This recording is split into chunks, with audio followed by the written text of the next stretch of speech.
Good morning, co-panelists.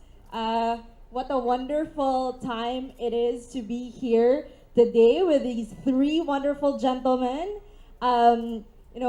advocating for social innovation, especially in DRRM. It is not only important, but very urgent. So such a privilege to be here also in front of all of you innovators and innovation supporting individuals and institutions. So thank you also to class for making sure that we are all here together to learn. So first things first, we want to learn more, of course, from Dennis, Arvin, and of course Neil. We want to be able to learn from you specifically on your current investments in DRRM and how that tunes in specifically to your mission and vision in the respective organizations that you represent. So if we may start with Dennis, I'll hand over the mic. Okay, wonderful. So the questions about the purpose of our organization Yes. with respect to DRR. Yes. Yeah, Plan considers working in the area of disaster risk reduction and disaster response essential. In fact, we see it as being relevant to our mission and mandate. And put another way, if we're not working in disaster risk reduction and disaster response management, we're not relevant to the needs of Filipinos and to what the country needs. So the first purpose, the reason for us being in this area is relevance, to stay relevant to the needs of the country. The second, if you recall from my opening remarks, the data and the evidence speaks for itself. We are the third or second or fourth most disaster-prone country in the world. Hundreds of countries, and we're number 3, number 2. And being higher on the list is not a place you want to be. You want to be very low. So the impact is there for disasters. The cost is there. And so something that relevant, something that important, we should be having something to say about it. And lastly, related to these things, if we're not in this space working, we're not relevant to communities, because the communities, as I mentioned before, they are at the front line. Some people say they are the sharp end of the stick. They are the first responders. And if an organization like Plan, and I would argue many organizations that are in this room today, if you're not helping communities cope with, prepare for, and respond to disasters, then I think you seriously need to question your relevance. One or two things I might add with respect to purpose. Great progress has been made over the last 10 to 15 years. I highlighted some of the things that has happened in the Philippines. We have outstanding laws. I mentioned 2 or 3 of them: RA 10121, RA 10821, RA 11188. Excellent laws, excellent IRRs. So we've made huge progress, and those things didn't exist 15 years ago. But we still have lots to do because the country is vulnerable, and climate change is with us, and urban growth is with us. So there's lots to do. We've made great progress, and there's lots to do. So our purpose has to speak to that. And what we're doing now is good. What we're doing now is very good. We have government with us, we have private sector with us, we have NGOs with us, and all are doing great work. Many are our peers, and we're proud to work with them. But frankly, if I can say so, it's not good enough, given the magnitude of the problem. So we need to do more. We need more money. We need more money, and we have money in the Philippines. The Government has been decentralized. The purse strings have been decentralized. IRAs make their way down to LGUs, so the funds are there. Funds are set aside for disaster preparedness and response. We have funds that are set aside that are focused, meant to be focused on the needs of women, gender funds. And of course, women and children are affected most in disasters. So we have money, but we're not using it very well. We need new ideas, we need fresh approaches, because we are doing good work, but the magnitude of the problem is such that without new ideas, fresh ideas, innovations, we will not keep up with the vulnerability that the Philippines has to cope with today.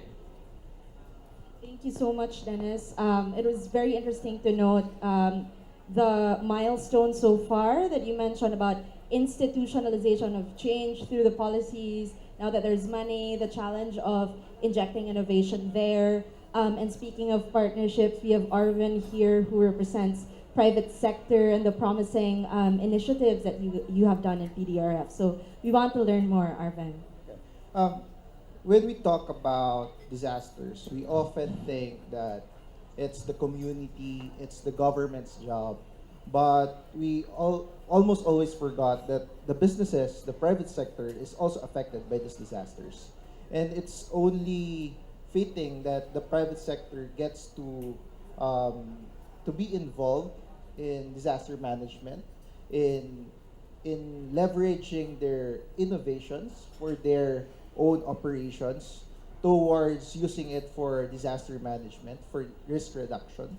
And at the same time, that it's just very important to note that a huge percentage of our economy is by the private sector. And if we have a more resilient business, a more resilient private sector, we will have a more resilient country as well. Great point to note about the chunk of kind of resources and influence that the private sector can contribute on this.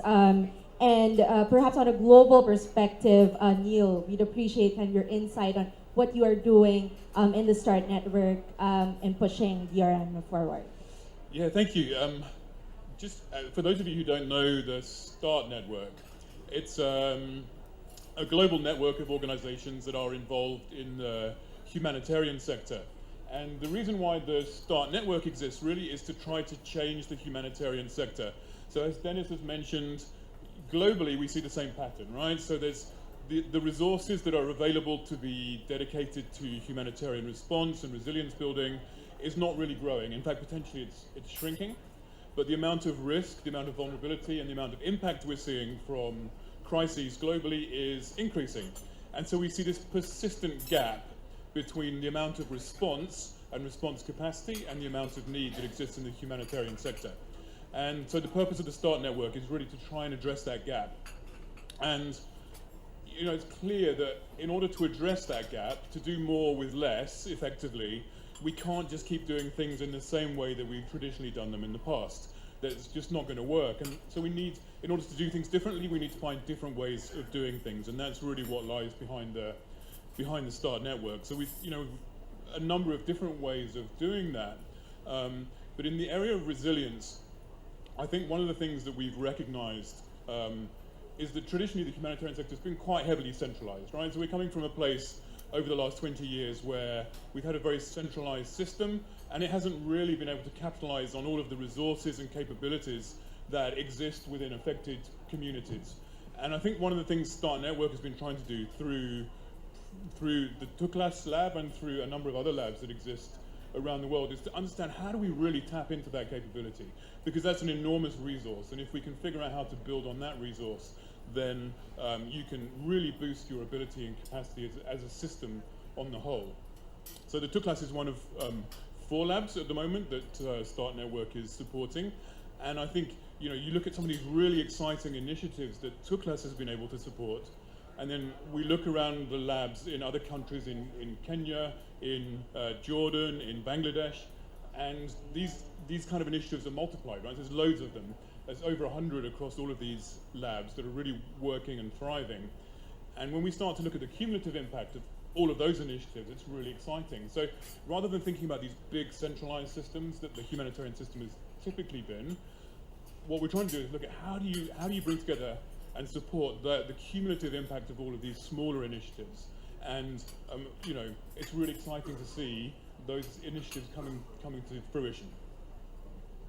Very exciting indeed. It's interesting with how you noted, Neil, that the patterns are global, and with these top-bottom innovations that are coming, you know, working with entrepreneurs, it's also always being cognizant of the gap, understanding the problem really well so that we deliver relevant solutions. So I'm sure I and the audience are also very excited to learn more about the specific projects that you have been working on, you know, with the class and the other DRRM related initiatives that you have. And I want to kind of prod in two main things, right? If there's kind of one best practice that you want to share with us in terms of being in this space and supporting innovations in DRRM. And the other thing would be maybe the biggest lesson that we've learned that probably came from an experiment that didn't work out, but can be a key takeaway for us as we move forward in our project so we know better what to do. Can we start with Dennis? Sure. Thanks, Goldy. Really good questions. It's sort of, the question is sort of about how did we invest and what was our thinking and where we're going. So I'd answer it in a couple of ways. A practical example is the two-class initiative that brought us all here today. So we identified an opportunity that was global and decided we might have something to offer for the Philippines. And through a very rigorous competition, we were fortunate enough to get selected.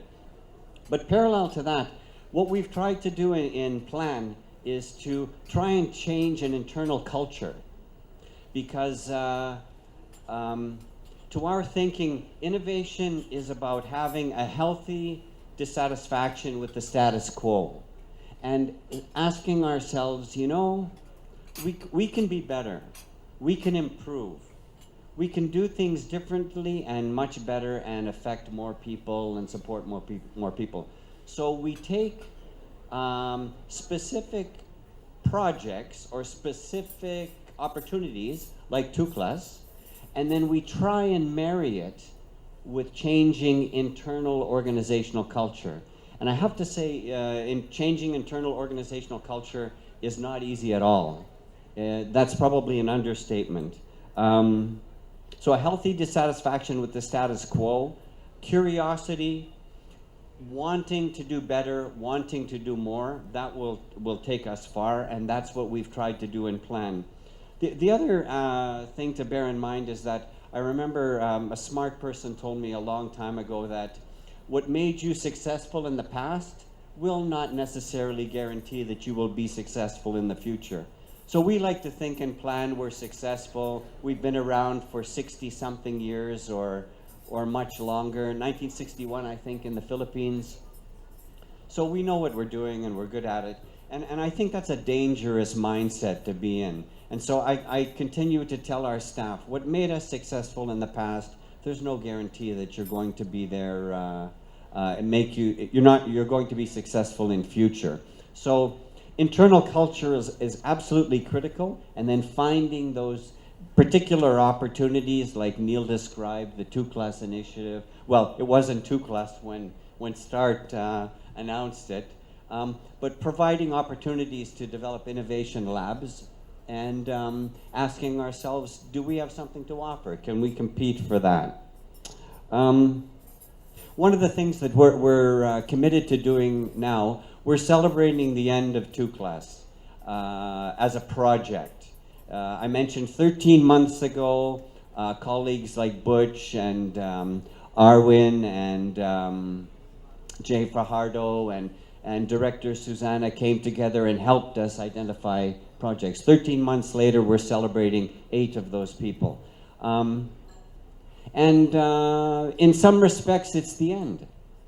But I hope it's the beginning, because these innovators need more help, and we're willing to help them. And Plan is committing its own resources to continue to support some of those innovators, especially ones that have been generated and work in areas that we've had long-term programming presence for a very long time, in particular the Eastern Visayas and other places. So we are now, as we look forward to FY20, our next year, we are going to set aside money so that we can continue to support those innovators and help them take their innovations to the next level, find investors, convince government, convince private sector that they are worth continuing to support, that they haven't got it all solved yet, they need some more money, and please help them. And lastly, I really want to emphasize a point I made earlier.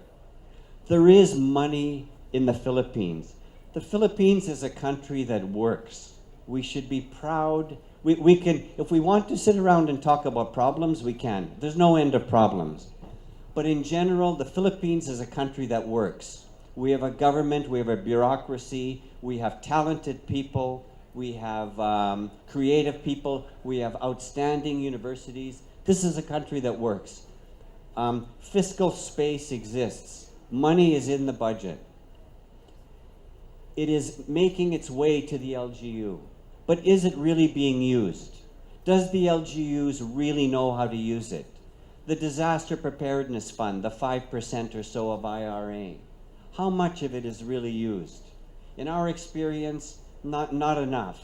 We have 5% set aside, if I'm not mistaken, correct me if I'm wrong, for projects and investments that support women, that derive from the Magna Carta for women. We have the Project Support Fund. And we probably have many others that I'm not as conversant as many in the room are about.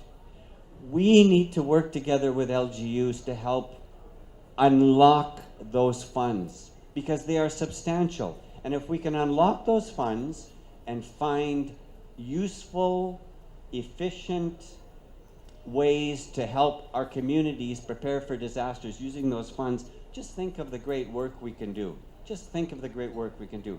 How many municipalities do we have in the Philippines? 1,400, 1,500, 1,600? I lose count. But if we were able to unlock a few percentage points of those different funds, invest them in preparedness, our people would be far better prepared. The impacts of disasters would be more manageable, and we would be able to claim we are making really good progress, even though the deck is stacked against us when we look at what climate change is doing to us and the like. So maybe I'll stop there. To be able to put more context and relevance to the resources that are already there. Appreciate that input. Curious to know from Arvin's point of view, best practice, challenges in the DRRM investments that PDRF has gone into. I'd like to take off from the point of Dennis about looking for the opportunities. So that's where PDRF started, actually. We looked at the gaps, that there is a gap between the coordination mechanism between the government and the private sector. There we created the Private Sector Emergency Operations Center. In there we created the coordination mechanism that we're currently using to tap into the expertise of the private sector. It's about taking in the opportunities, but at the same time not reinventing the wheel. That we harness what's already there. Like for example, just like what Sir Butch mentioned a while ago, that we are harnessing the core expertise of the private sector, the core expertise of the companies in responding to disasters. Maybe one example of this is the micro insurance of one of our companies.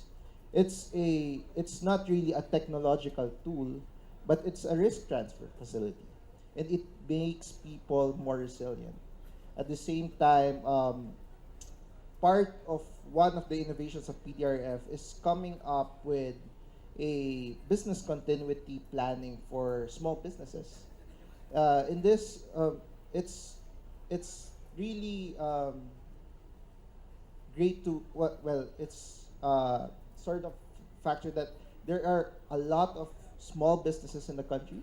More than 90% of our economy is built by the small industries.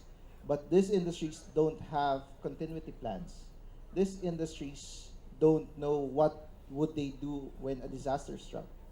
So we in PDRF, this is where we try to harness what's already the best practice in the private sector, what's already the best practice in the big companies, and leverage it and give it to the smaller industries and teach it to the DRR world at the same time. Yeah. It's great. The insight on not reinventing the wheel, looking at synergistic opportunities, best practices from big companies, and sharing that to small companies. Thank you, Arvin.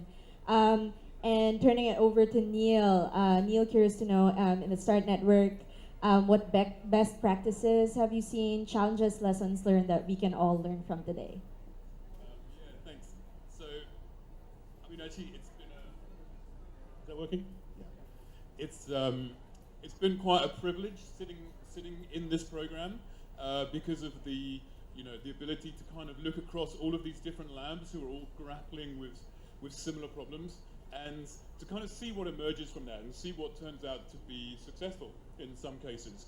So there's been a huge amount of learning that's come out of that process. So I can share a few kind of snippets from that. Firstly, actually, I think how you started, Goldy, that you said that it's really important to understand your problem really well, and that's something that's become incredibly clear through the progress of the labs, right? So taking the time to really understand the problem that you're trying to solve and be super problem oriented in your process and be addicted to solving your problem turns out to be really key in success, right? So we've seen a few innovations where it's people are kind of married to the solution and it's solutions looking for a problem, and typically that hasn't worked so well, but where the innovator is really obsessed with solving the problem and highly motivated to solve the problem, that leads to a higher chance of success from what we've seen. And then, I mean, a number of other things.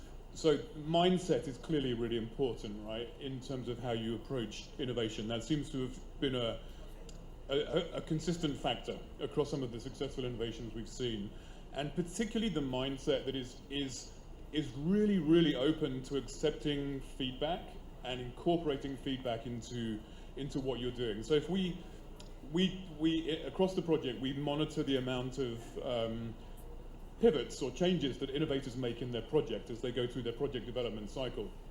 And so some, have made one or two pivots in their project development, but others have made many more, like 20 or 30 changes in their project development.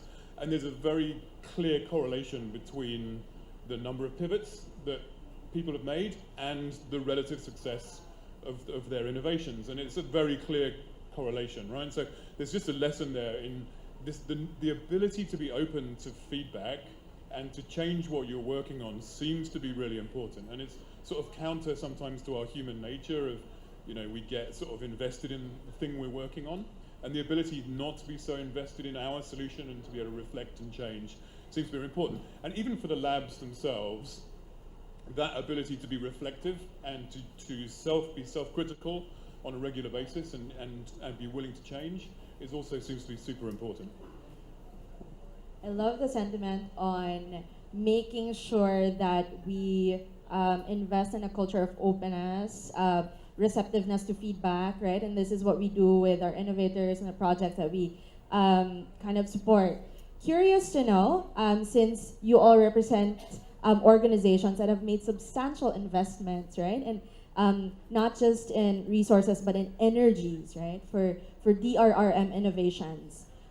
Pretty sure that apart from the innovators here, there are also individuals and organizations who might have a curiosity and would potentially want to invest in DRRM initiatives, but do not know how, and how to rationalize it vis-a-vis the traditional investments that they might be in. So any advice that you guys might want to share to them? Start with Dennis.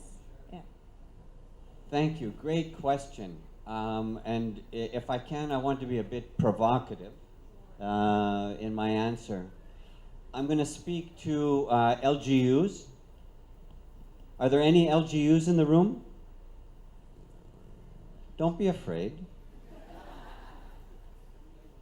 LGUs, donors, private sector. Thank you, Butch. Look at Butch. He put his hand up without fear or favor. Very impressive. You have an opportunity. Think about the Filipino population. Think about the microcosm of the 8 people that you're meeting today. You met 2 already. They come across to me. How do they come across to me? They're creative. They're passionate. They're smart. They're energetic. Those are typical attributes. If you have those, minimal amounts of investment will create great things. If the people that you're dealing with are lazy, if they're stupid, if they would rather be somewhere else, if they like to sleep in all the time, if they spend 10 hours a day on Facebook just chatting with friends, forget it. You could give them $1 million. You'll get back a lot less than $1 million. My point is we have loads of talent, energy, passion. Let's find it. Find the talent and invest in them. Today, you're meeting 8 people. We have at least, if I believe, 12 more in addition to those 8 in the room. Is that correct? I think so. So we have 12 people. Make a point, if you are an LGU, if you are a private investor, if you are a donor, if you are an NGO leader, make a point of meeting them. Ask them what they need. Ask them how you can get involved with them. I mentioned before, Plan is doing this. We're going to do it in a small way based on our resources, and I hope over time we're going to be able to grow those. So I said there's 8 people today, plus 4, there's 28 more that have developed proposals that can pitch just as well. We'll give you those names. We'll even set up appointments for you. If you are with an LGU, if you're with a national department, a private sector entity, an NGO, link up with them. Ask yourself, how can I work with those people?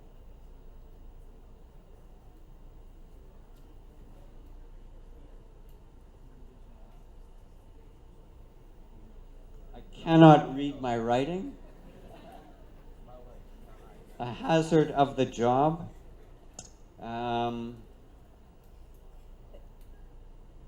So I think I will cede my time to my learned colleagues. All right. And just encourage you, take advantage of the talent in this room. As I mentioned before, the Philippines is a country that works. Why? In great part because of its people. Let's not waste that resource. Let's figure out what it is. What is that catalytic element? If it's cash, great. Let's give them a bit of cash. What is that catalytic element that will take their innovation to a point where it starts to reach thousands, if not millions of Filipinos? Thank you so much for the reminder, Dennis. So it's a reminder for all of us to kind of get out of our seats later and make, the relationships that we have built and we will build here more hardworking. The exhibits there. And truly really work together to build kind of a staircase of support for innovators. So thank you, Dennis. How about you, Arvin? Okay. In terms of the private sector, usually innovations in their own companies. These are revenue generating innovations. That's why innovations is really natural in the private sector. But where does the innovations on the DRR side comes into the private sector? That's where these innovators could pitch in, how can we make your company more resilient? How can we make your employees more resilient? How can we make the company more prepared for these disasters?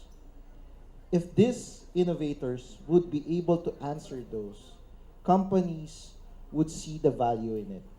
The private sector would see the value in it and invest, use these kinds of innovations.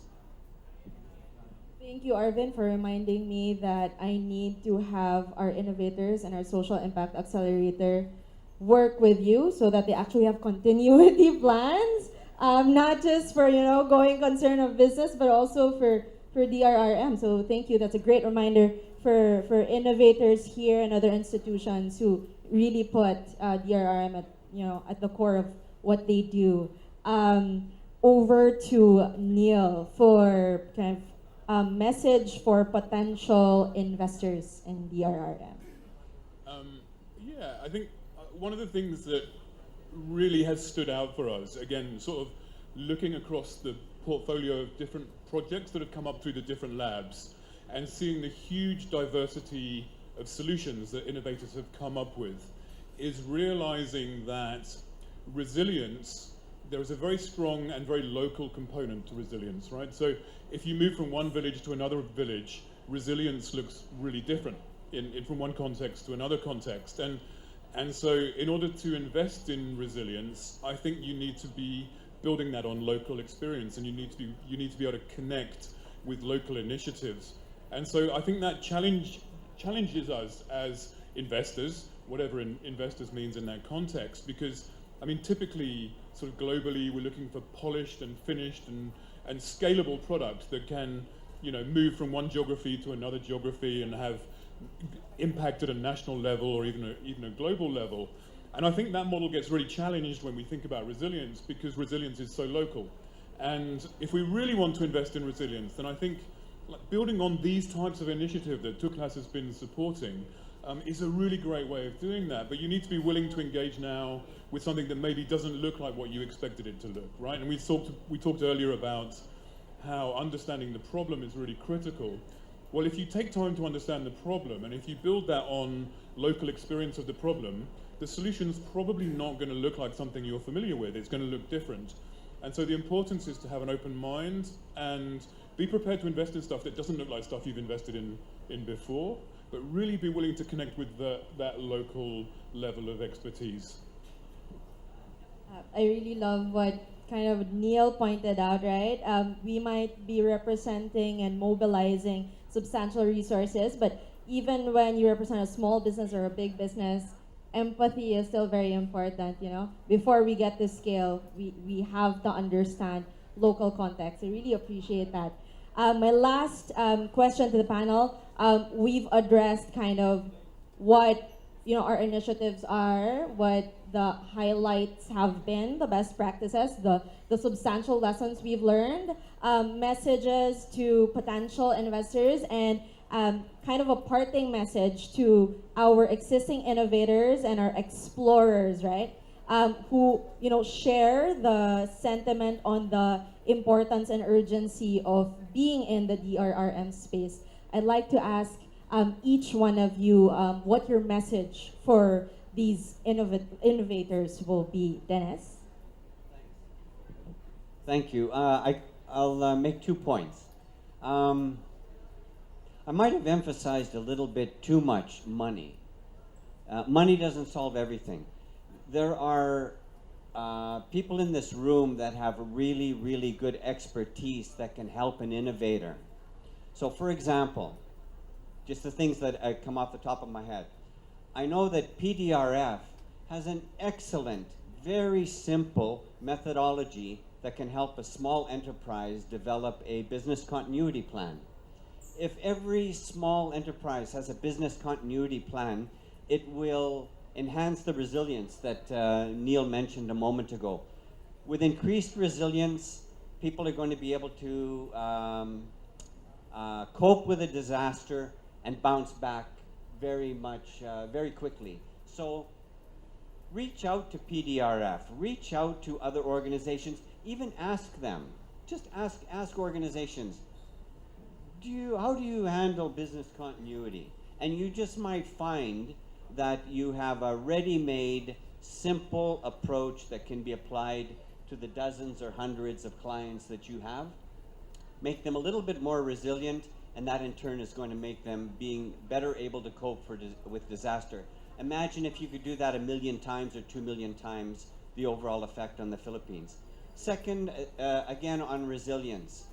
If the private sector, I don't think we have this morning insurance companies with us, but if the insurance companies can start looking at really vulnerable, weak people as potential markets and looking at designing products that are affordable for very poor people, if they can, in a way, have access to a product that allows them to quickly access some capital in the event of a disaster, that in effect is building and creating resilience, which in turn is going to get them back on their feet, bounce back much faster, less vulnerable, less prone to disasters. We've had a little bit of experience in our consortium working with organizations like Pioneer, and my mind is blanking on the other organization, but we can see some specific, very small insurance products, small premiums, affordable by very poor people, and it is in fact making a difference when there's a flood in Malabon, a flood in Valenzuela. Those particular families are back on their feet within days, and they are normalizing. So people don't necessarily need more money. What they need is expertise and access to a product that I know exists in this room, whether we're talking PDRF, whether we're talking the insurance industry, and we can push and nudge the insurance industry to say, stop thinking about people with salaries of 5 million a year. Start thinking about people that earn a few hundred a day, because there are products that can be created, and just imagine the huge market that you will potentially start to access. The last point I would make is to, in general, investors, maybe something Neil can carry back to his colleagues globally. I was reading the other day that the innovation sector, if I can call it that, the innovation community or the innovation investor community is already losing its enthusiasm. I thought we were just getting going, but they're losing their enthusiasm, meaning this particular program is phasing out. Oh, the money's ending. I don't think we have any more money. And I thought to myself, wow, we've only been at this really a few years, and we're starting to make success, and yet the people that are writing significant checks are already saying, we're tired of this, we don't have any more money. I would encourage, and we'll certainly do it from our little space in the Philippines, but when you have access to important people at global levels, say to them, hang in there, play the long game. You don't make huge, significant, lasting change like that. It takes time, and sometimes you get part of it right, and then the next year you improve on that, and you make it better, and you make it better, and you make it better. I think we should be in this for the long game. And so innovation, let's all take it on board as a core value of our organizations.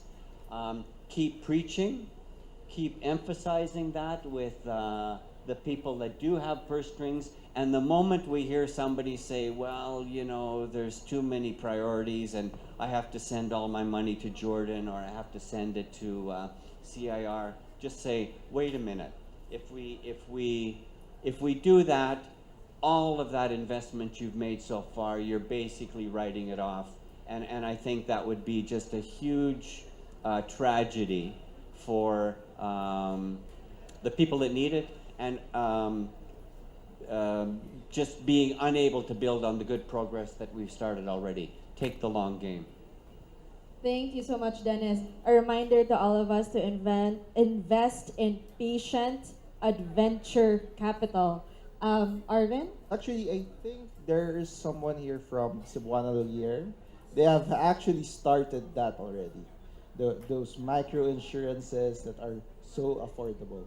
Okay, just with parting words, I think the first point is to really challenge your ideas. Challenge your ideas and don't get stuck into your own circle. Don't get stuck on your own idea.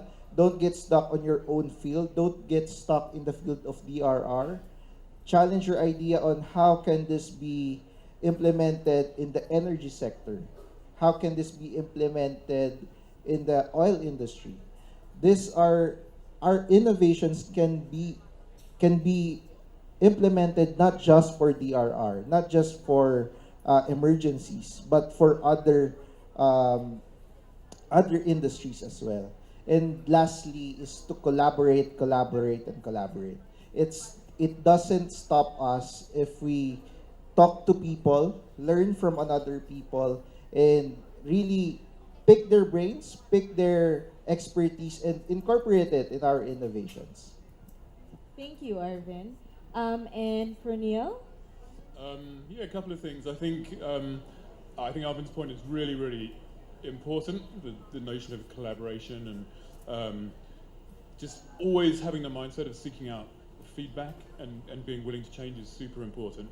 I think another thing, speaking from my own experience as an entrepreneur of building a company, is don't become too product obsessed, right? So yes, you need to develop good product, but you also need to have an organization that has capacity and is sustainable.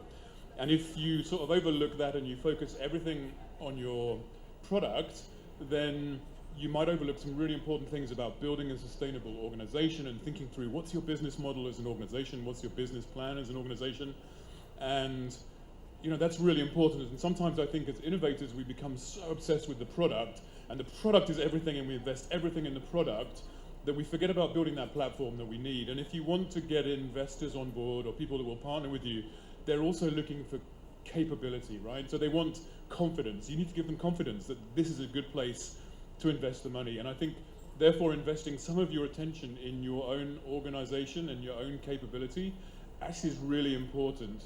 And okay, so maybe the last thing is also partly to innovators, but partly to the audience in the room. Being an innovator can be an incredibly lonely journey, right? It's brutal, it's really hard. So I think sometimes as people who support innovation, we overlook that. And we have high expectations, and we want financial return and social return and all of these things to come from our innovators. But what we overlook is that's really hard work, and it can take years, and there'll be some low points along the journey. And I think so for innovators, seek out your fellow innovators and draw strength from each other in that process. But I think as investors and supporters, we need that empathy, and we need to be far more understanding that this is a brutal process. Sometimes it's not all glamour and high tech and presentations. Sometimes there's some really lonely and difficult times, and being willing to work with innovators in a far more connected way to support them through that process is really important. Awesome insights from Dennis, Arvin, and Neil. If I were to kind of just wrap those really powerful points up in their last point as a message to innovators, right? Investing in exploratory, innovative things always proves to be a challenge, and it is a long haul game, and people get tired, but it's very important that we continue advocating for what is important and what is urgent, right? We need to be able to sustain that pipeline, not only of the innovators, but also the innovation support. Also, the emphasis on collaboration, for us to be able to determine synergies and also explore other use cases, right? Because this is an important pathway to scale. Also the reminder of what is the difference of an inventor versus an innovator.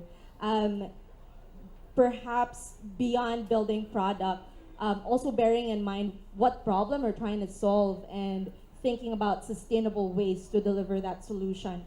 And that entrepreneurship and innovation, it's a lonely path, so we need to be all in it together and help each other. And on that note, we also run an innovation for social impact partnership, running an accelerator for social innovation. So for the innovators here, if you are interested, happy to talk to you. My colleague Kath is there as well, so we're happy to meet with you. And really, we're all in this together with the different organizations that we support, and looking forward to synergistic opportunities in pushing innovation forward. Thank you very much. Let's all give a warm round of applause to our panelists today, and see you and talk to you. So